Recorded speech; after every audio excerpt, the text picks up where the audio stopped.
আসলে শহীদ রাষ্ট্রপতি জিয়াউর রহমান স্যার সারা বাংলাদেশকে একত্রিত করেছিলেন। কে গারো, কে হাজং, কে হিন্দু, কে মুসলমান, কে বৌদ্ধ, কে খ্রিস্টান, সেটা বিবেচ্য বিষয় ছিল না। সকলেই ছিলেন বাংলাদেশ। তার পরবর্তীতে দেশনেত্রী বেগম খালেদা জিয়া উনিও চেষ্টা করেছেন।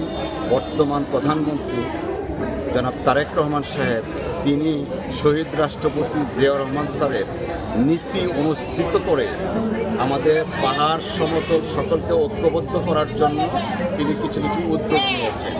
এই উদ্যোগের একটা অংশ হচ্ছে যারা আদিবাসী বা ক্ষুদ্র নৃগোষ্ঠী আছেন তাদেরকে এম্পাওয়ার্ড করা, শক্তিশালী করা। আর পার্টিকুলারলি আমাদের এই এলাকায় আমি নির্বাচনের আগেও ঘোষণা দিয়েছি, এখনও আজকেও বলেছি যে তাদের নামের আগে একটা বিশেষণ যোগ করা হয়, অনগ্রসর। এই অনগ্রসর শব্দটাকে আমরা এলিমিনেট করব, অর্থাৎ অনগ্রসর জাতি বা উপজাতি যারা আছে তাদেরকে আমরা সমতলের সাথে একই সাথে চলার জন্য আমরা চেষ্টা করছি এবং এই চেষ্টা অব্যাহত থাকবে।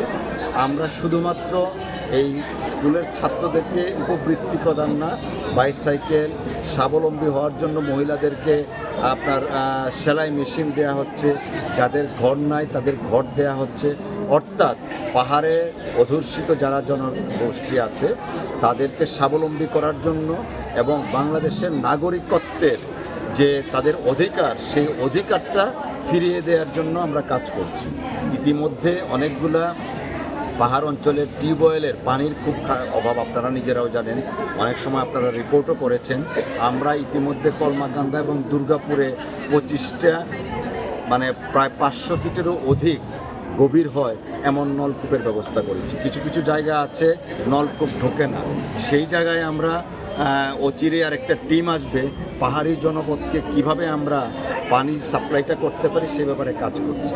অর্থাৎ বিএনপি তথা বর্তমান সরকার এবং ব্যক্তিগতভাবে আমার কাছে কে হিন্দু, কে মুসলমান, কে গারো, কে হাজং, কে খ্রিস্টান, কে কোন ধর্ম সেটাতে না, মানুষ হিসাবে সবাইকে বিবেচনা করছি।